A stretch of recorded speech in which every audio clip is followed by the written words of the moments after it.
We've been following King Aswapati in his journey to find the power which is able to make life on earth a divine life. And for that he has been led through many levels of consciousness and many worlds. And recently we were reading about how he had to descend into the lowest, deepest, darkest worlds of falsehood, and what that meant. So we followed down into those depths. But now we have emerged along with King Aswapati. When he came to the deepest, darkest level, there he found a secret. He found the secret key of nature's change.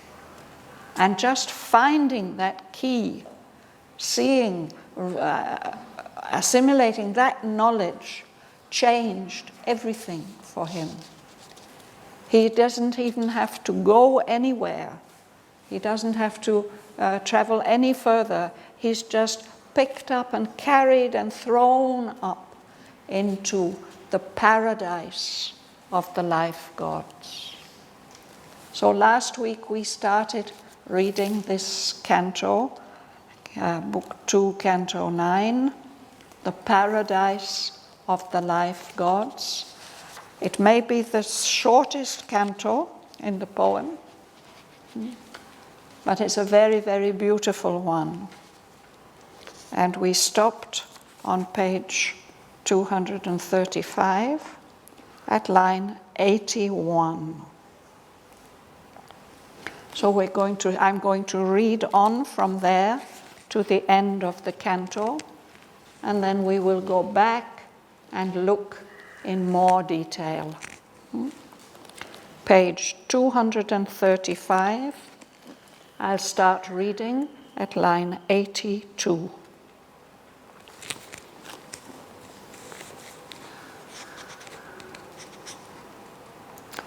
All life's high visions are embodied there in that paradise.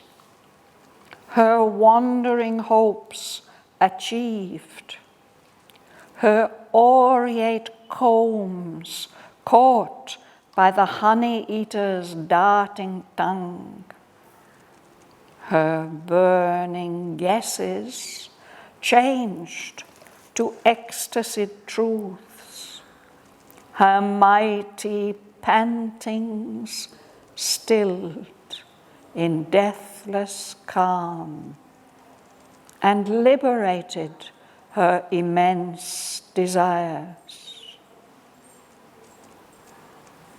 In that paradise of perfect heart and sense, no lower note could break the endless charm of her sweetness, ardent and immaculate.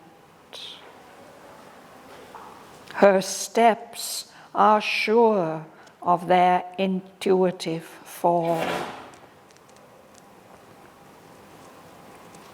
After the anguish of the soul's long strife, at length were found calm and celestial rest, and lapped in a magic flood of sorrowless hours, healed were his warrior nature's wounded limbs in the encircling arms of energies that brooked no stain and feared not their own bliss.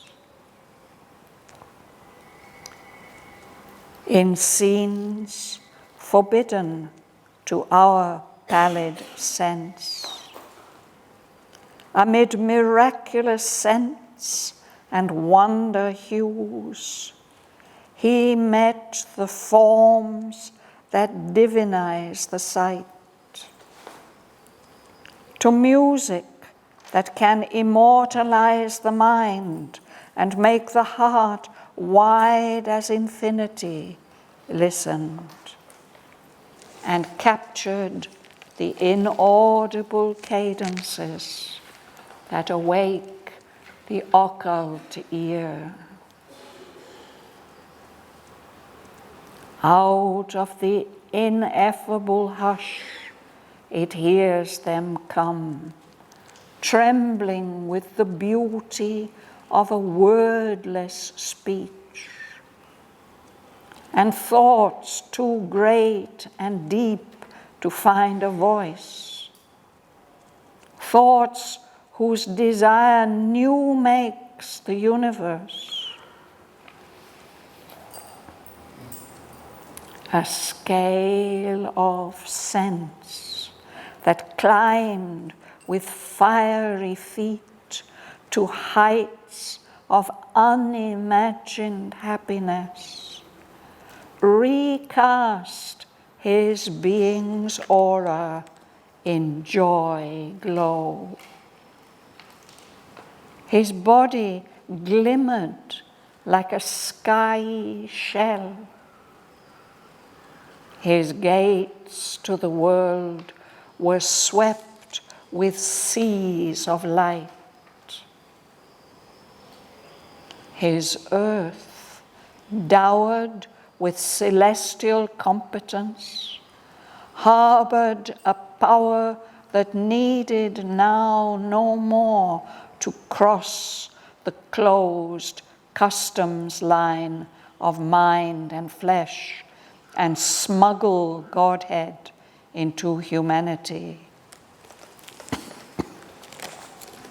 It shrank no more from the supreme demand of an untired capacity for bliss, a might that could explore its own infinite, and beauty and passion and the depths reply, nor feared the swoon of glad identity, where spirit and flesh in inner ecstasy join, annulling the quarrel between self and shape. It drew from sight and sound spiritual power, made sense a road to reach the intangible. It thrilled with the supernal influences that build the substance of life's deeper soul. Earth nature stood reborn, comrade of heaven, a fit companion of the timeless kings, equaled with the Godheads of the living sons. He mixed in the radiant pastimes of the unborn, heard whispers of the player never seen, and listened to his voice that steals the heart and draws it to the breast of God's desire, and felt its honey of felicity flow through his veins like the rivers of paradise, made body a nectar cup of the Absolute.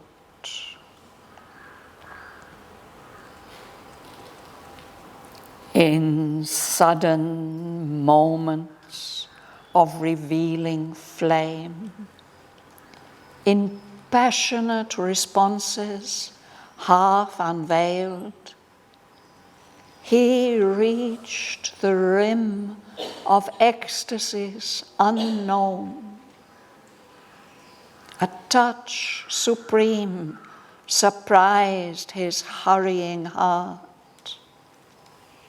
The clasp was remembered of the wonderful, and hints leaped down of white beatitudes. Eternity drew close, disguised as love, and laid its hand upon the body of time. A little gift comes from the immensitude, but measureless to life its gain of joy. All the untold beyond is mirrored there. A giant drop of the bliss unknowable overwhelmed his limbs, and round his soul became a fiery ocean of felicity. He foundered, drowned in sweet and burning vasts. The dire delight that could shatter mortal flesh, the rapture that the gods sustain, he bore. Immortal pleasure cleansed him in its waves and turned his strength into undying power. Immortality captured time and carried life.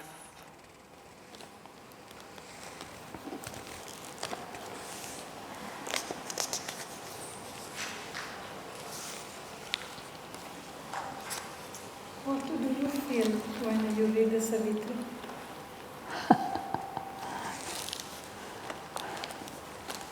Delight. Mm-hmm. Delight.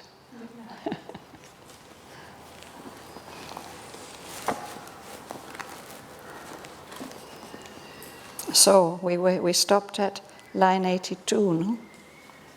83, 81, 82. Dhanalakshmi, would you begin? All life's high visions are embodied there. Her wandering hopes achieved, her aureate course caught by the honey eater's darting tongue. Her burning guesses changed to ecstasy truths. Her mighty pantings stilled in deathless calm and liberated her immense desires. So this is another of the life worlds. This is the paradise of the life gods. And the aspect of life which the poet shares with us here is this life fulfilled. All life's high visions are embodied there. It's not just that they're conceived or dreamed of or longed for. They actually take on solid form. The wandering hopes, the unfulfilled hopes, never satisfied hopes of life, there in that paradise they are achieved, fulfilled. And then he says, her aureate combs, these are the aureate combs of life. It doesn't mean combs for the hair, it means honeycombs. Those wonderful golden structures that the bees make to contain their honey. And that honey is the symbol of Ananda, of pure delight, that sweetness. So those golden honeycombs of all life's sweetness, there in that world, they can be caught. The honey eater's darting tongue.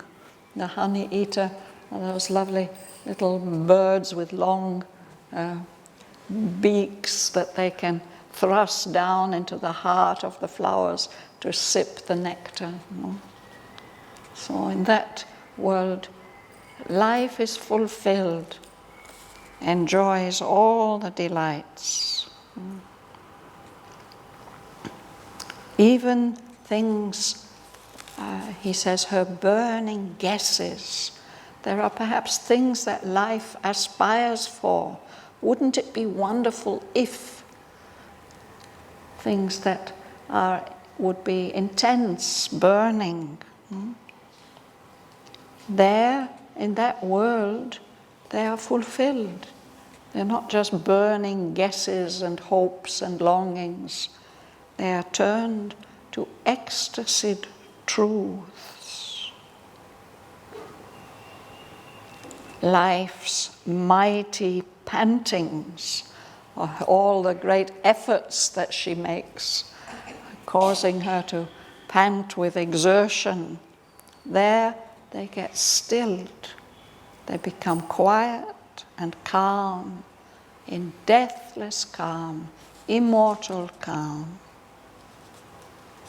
And all her immense desires, the limitless desires of life, there are liberated, set free to be fulfilled.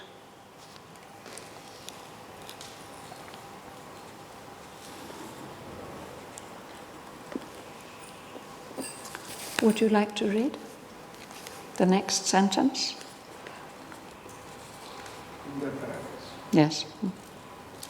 In that paradise of perfect earth and sea, no lower note could break the endless joy of her sweetness, apparent and immaculate.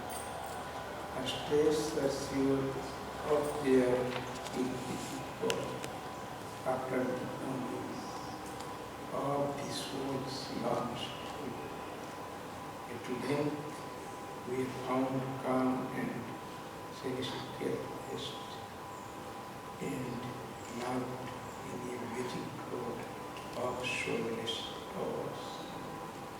In where his warrior nature's wounded lives in the encircling arms of energies that flow no stain and create not their own peace.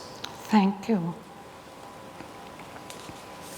In that paradise of perfect heart and sense, it's not just the longings of the heart, it's the experiences of the senses are also perfect. There in that paradise, no lower note. King Asvapati has passed through such terrible lower worlds with their lower notes. But here in this paradise, those lower notes can't come at all. No lower note could come to break that endless charm, to interrupt it or spoil it or lessen it in any way.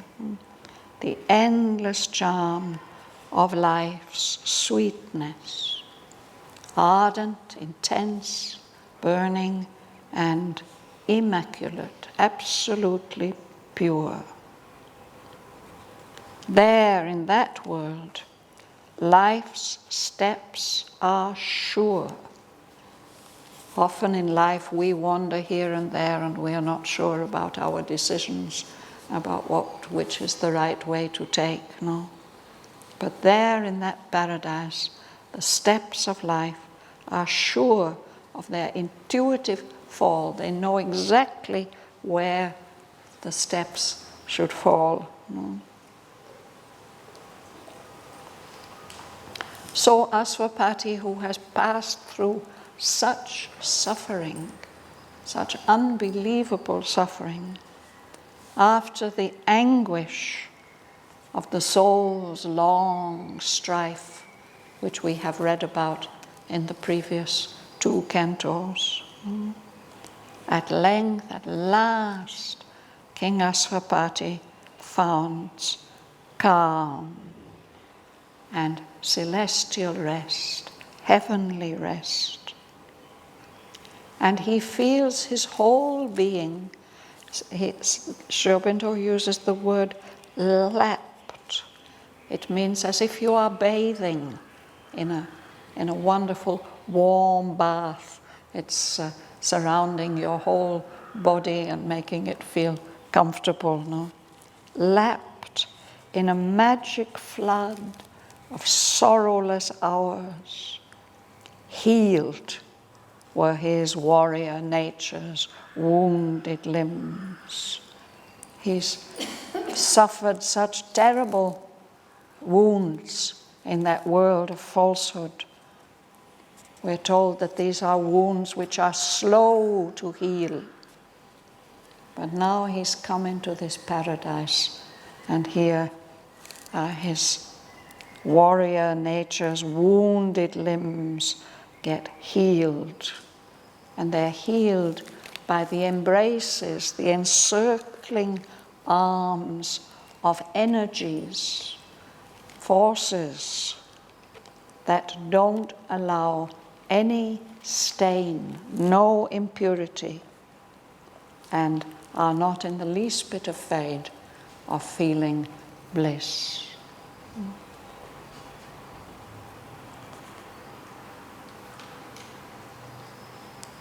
Gopal, would you read? In scenes forbidden to our palate sense, amid miraculous sands and wonderful, he made the forms that deny the sight, to music that can immortalize the mind and make the heart wide as infinity, descend and capture the inaudible. Fragrances that awake the occult ear, out of the ineffable hush, it hears them come, trembling with the beauty of a wordless speech, and thoughts too great and deep to find a voice, thoughts whose desire new makes the universe.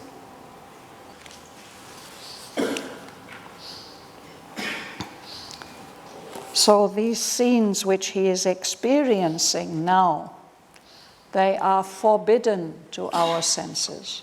We can't feel them because our senses are simply not capable of feeling them. Our senses are so weak and pale, they can't experience these intense things. He's sensing miraculous scents, wonder hues, colors, and forms. Just seeing those forms that are there in that world that divinizes the sight, makes the sense of vision divine. So he's listening to music that can immortalize the mind. We can't imagine that music, no. That we will always remember.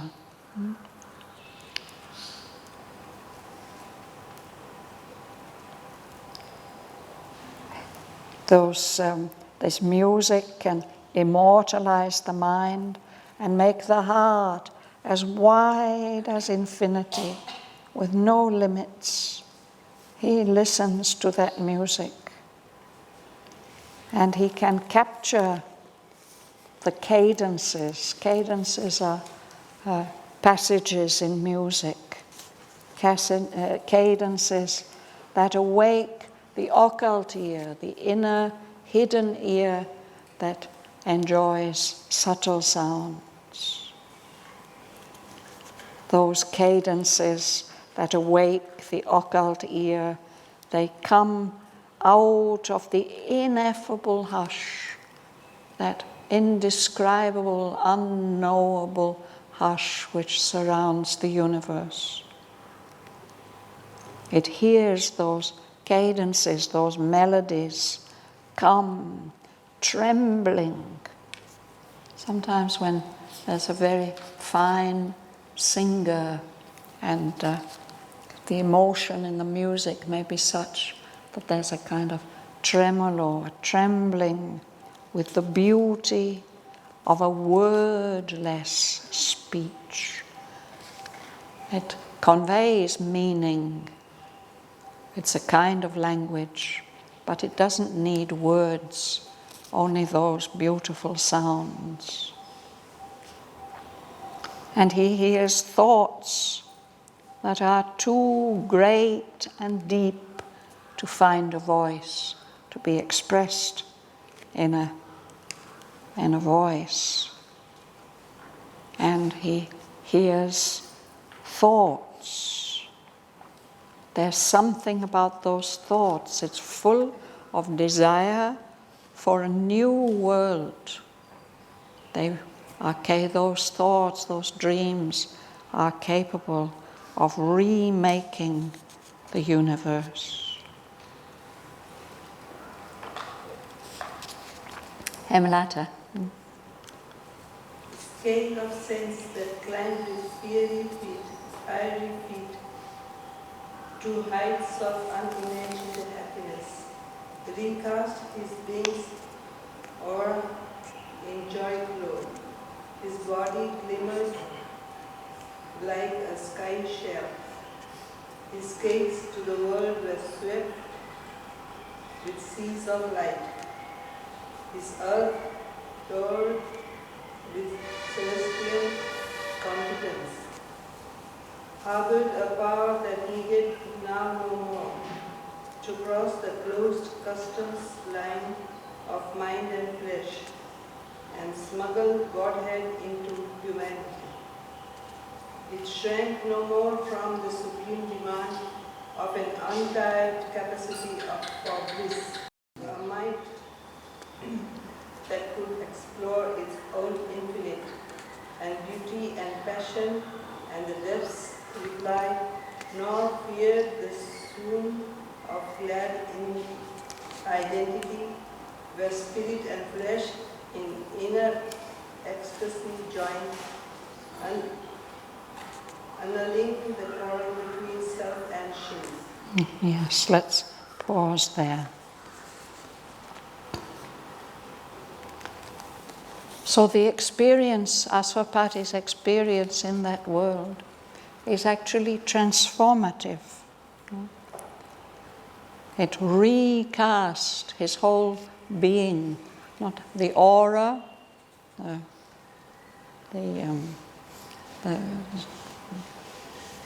vibration, the energy which is spreading in joy glow. It's glowing with joy, with delight. And his whole body is glimmering, giving off light, like a sky shell, as if he's surrounded by a kind of shell of vibrating light. His gates to the world. Our gates to the world are our senses, our sense of touch, of sight, of hearing, of smell, taste. So in that world, King Aswapati finds that his gates to the world, all the openings of the sense organs, are just swept with seas of light. And his earth, his most material part, has been gifted, dowered with, it means gifted with celestial competence, with a power that comes from heaven. Harbors, it contains within itself a power that now no longer needs to cross, such an interesting image he makes here, to cross the closed customs line of mind and flesh, to smuggle Godhead into humanity, as if you have to pass through some kind of border. The mind, the flesh of the body constitute a border, and if we want to experience divinity, we have to secretly somehow smuggle it through that closed borderline. But in this world, in this paradise King Aswapati is experiencing now, it's no longer like that. He's experiencing this power, this might that could explore its own infinite, no limits to it. And it can explore all beauty and passion and the reply that comes from the depths of the being. And it doesn't have to fear anything, the swoon of glad identity, of losing its sense of individuality in this union with this bliss and delight. Spirit and flesh in inner ecstasy join. They're experiencing the same delight. So there's no longer any quarrel, no longer any discord, no longer any discrepancy between self, the individual, and the shape of the being, the inner and the outer being.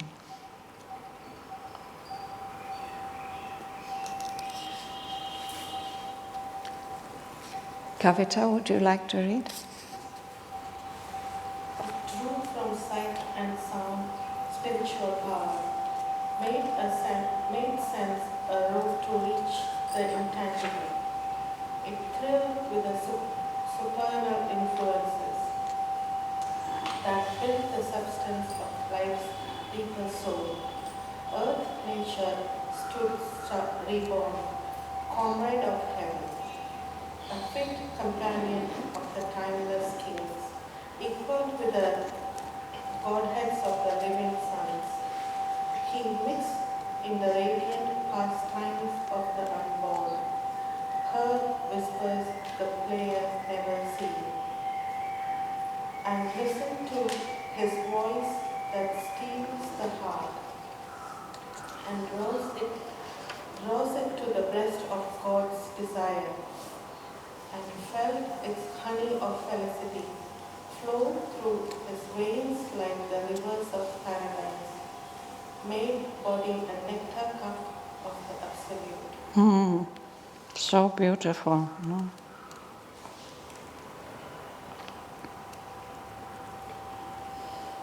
This state that he's experiencing now, there's no contradiction between sense experience and spiritual power. The use of the senses opens up a road to reach what can't be touched, what can't be felt through the senses.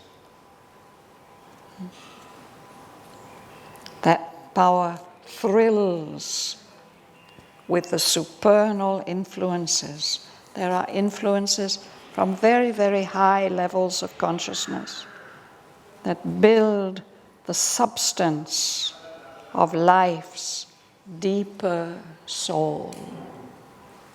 Life has its own soul, and like us, perhaps there are different levels to that soul. But here it's the deeper soul of life that is being nourished, built up. So that for Asvapati, earth nature is reborn. It becomes a comrade of heaven.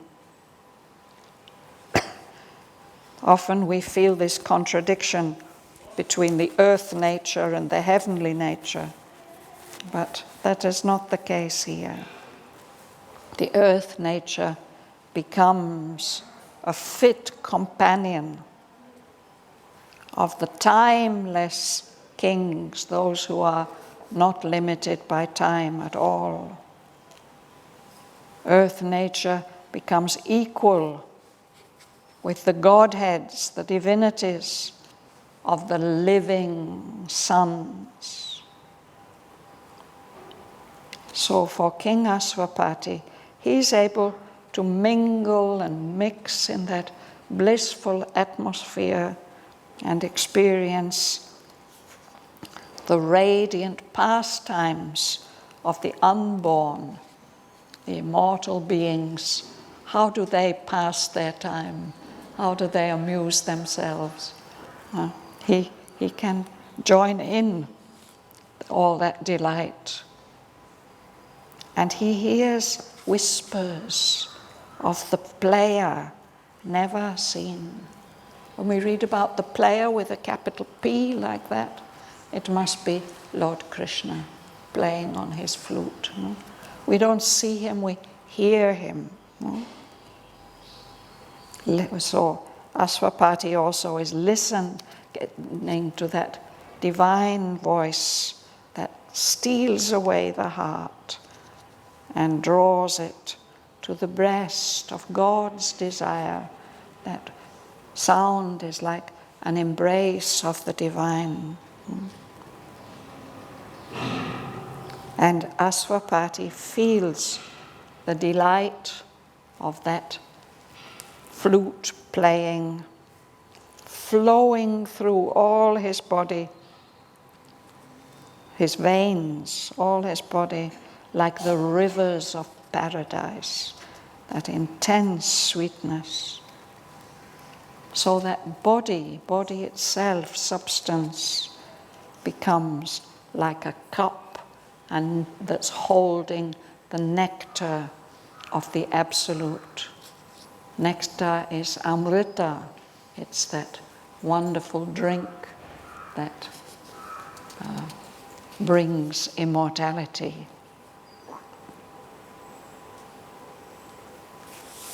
Shraddhavan, the nectar cup of Absolute is supramental.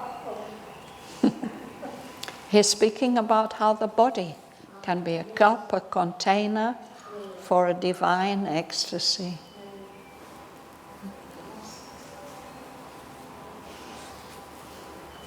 Lila, would you like to read? In sudden moments of living flame, in passionate responses half unveiled, he reads the rim of ecstasy unknown. A touch supreme surprised his carrying heart, the clasp one remembered of the wonderful, and hints deep down of white beatitudes. Eternity drew close, disguised as love, and laid its hand upon the bottle of time. A little gift comes from the immensities, but measureless to life its gain of joy. All the untold beyond is nearer there. Thank you. So Asvapati experiences these sudden moments of revealing flame. It's not only such an intense touch, it also brings a light of revelation. Passionate moments, passionate responses, half unveiled, half seen, half experienced. Through all these experiences, King Asvapati reaches the rim, the edge, the margin of unknown ecstasies.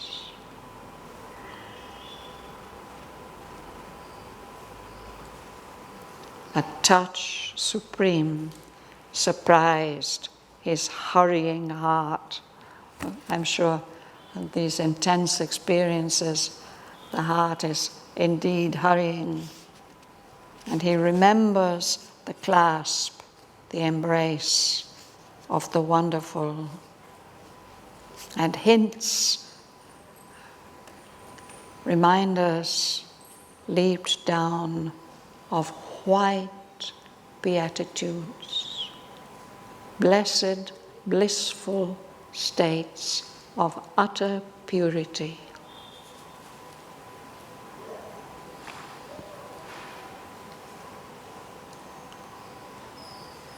When one receives an experience like that, it may be only a small gift that comes from those vastnesses, but what it brings to the life then is so much joy.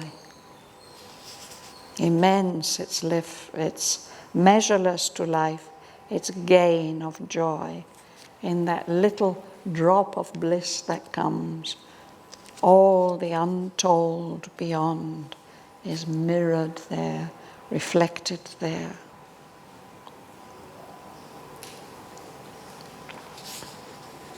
Tara, would you read the last part, please?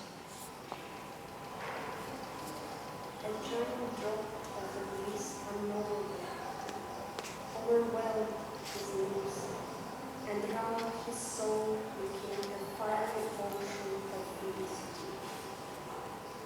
He wandered drowned in sweet and burning lusts, the dire delight that would shatter mortal flesh, the rapture that the gods sustain, he bore. Immortal pleasure cleansed him in its waves, and turned his strength into undying power. Immortality captured time and carried love. Yes.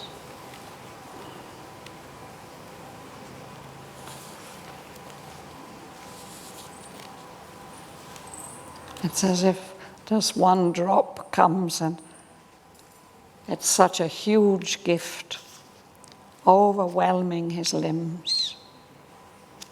It's like a fiery ocean of felicity, of bliss. So he drowns, he founders. To founder, it's a verb we use of a sinking ship, ship that comes up against rocks and gets broken. So he foundered, drowned in sweet and burning vasts.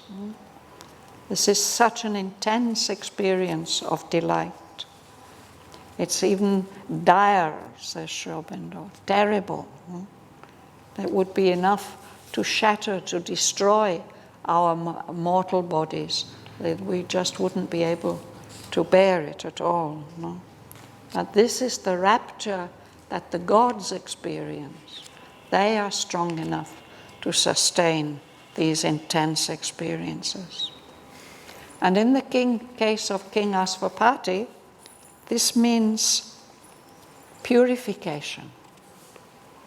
Immortal pleasure cleansed him in its waves and turned his strength into undying power.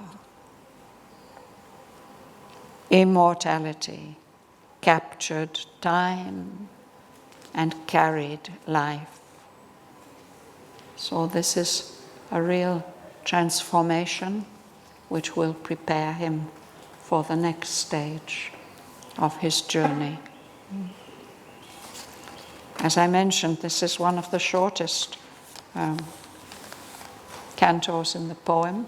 It tells of such intense experiences, less than 3 pages. But for Asvapati, this is the compensation for all that terrible suffering that he has gone through in his explorations of the lower levels of life, that he's experienced the bliss, the paradise of the life gods. You remember Shraddhavan, where is the date when he wrote this, the paradise of the god? The date of Sri Aurobindo. There's a poem. Yeah. But no, this passage, when he wrote. When he wrote it. I don't know whether it's really known, Ganga Lakshmi, but this now is Canto 10. So it's in the later stages of book 2. No? This may have happened during the war, or the Second World War. Maybe before is Or maybe after peace had come.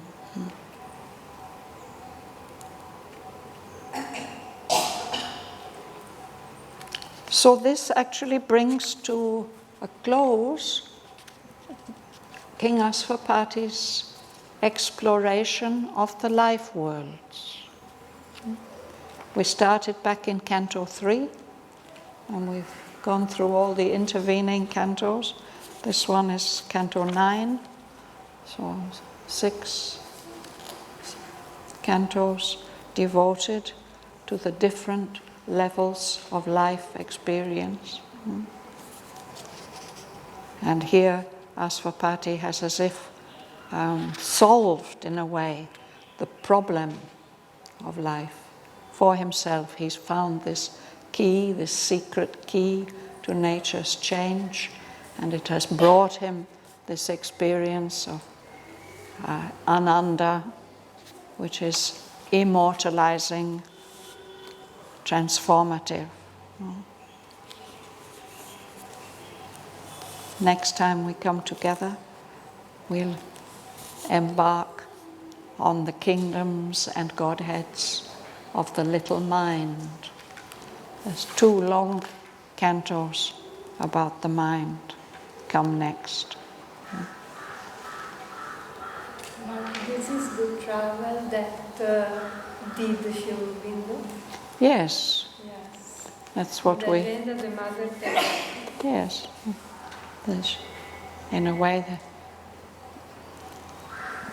Sri Aurobindo has had all these experiences, and that's why he can tell us about them so powerfully and movingly.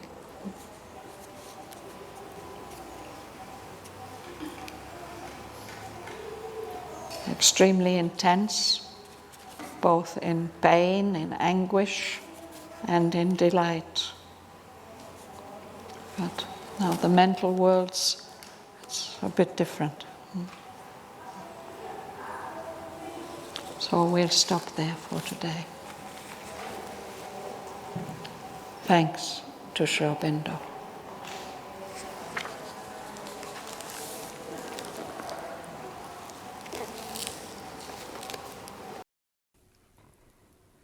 All life's high visions are embodied there, her wandering hopes achieved, her aureate combs caught by the honey-eater's darting tongue, her burning guesses changed to ecstasied truths, her mighty pantings stilled in deathless calm, and liberated her immense desires. In that paradise of perfect heart and sense, no lower note could break the endless charm of her sweetness, ardent and immaculate. Her steps are sure of their intuitive fall. After the anguish of the soul's long strife, at length were found calm and celestial rest, and lapped in a magic flood of sorrowless hours, healed were his warrior nature's wounded limbs, in the encircling arms of energies that brooked no stain and feared not their own bliss. In scenes forbidden to our pallid sense, amid miraculous scents and wonder hues, he met the forms that divinize the sight. To music that can immortalize the mind and make the heart wide as infinity, listened. And captured the inaudible cadences that awake the occult ear.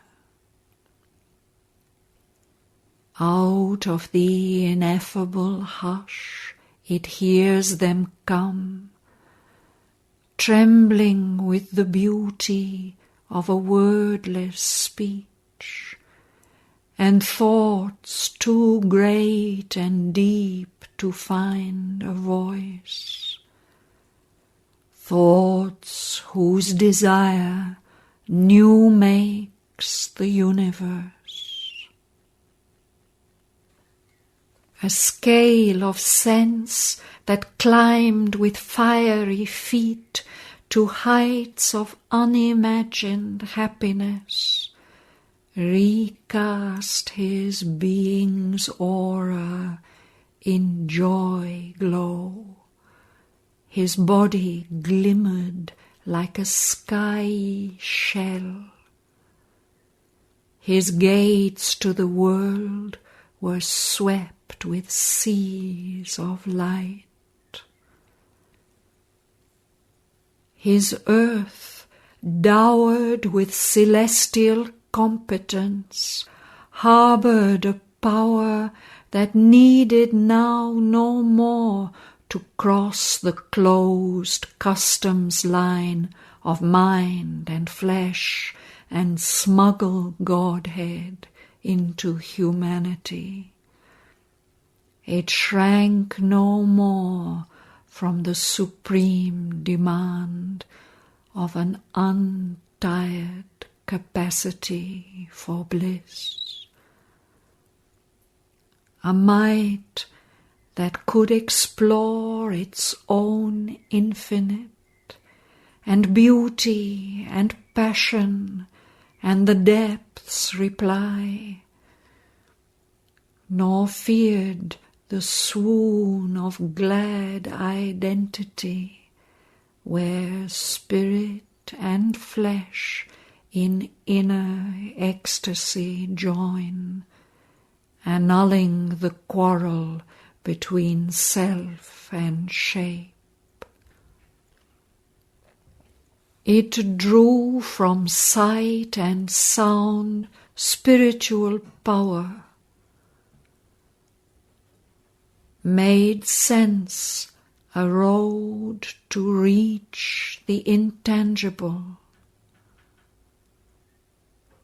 It thrilled with the supernal influences that build the substance of life's deeper soul. Earth nature stood reborn, comrade of heaven.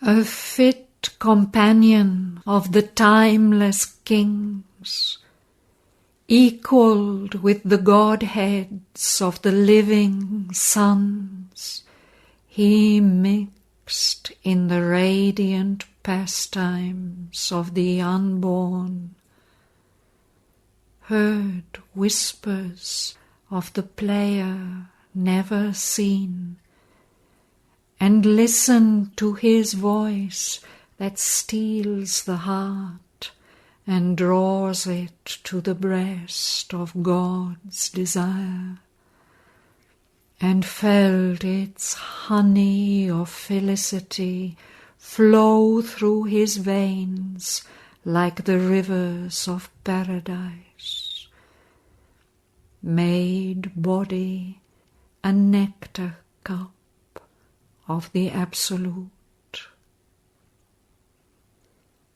In sudden moments of revealing flame, in passionate responses half unveiled, he reached the rim of ecstasies unknown. A touch supreme surprised his hurrying heart. The clasp was remembered of the wonderful, and hints leaped down of white beatitudes.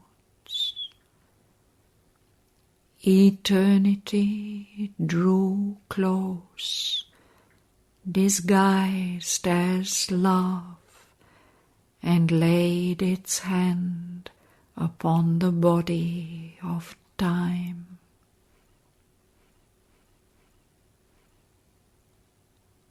A little gift comes from the immensitudes, but measureless to life its gain of joy. All the untold beyond is mirrored there. A giant drop of the bliss unknowable overwhelmed his limbs, and round his soul became a fiery ocean of felicity. He foundered, drowned in sweet and burning vasts. The dire delight that could shatter mortal flesh, the rapture that the gods sustain, he bore. Immortal pleasure cleansed him in its waves and turned his strength into undying power.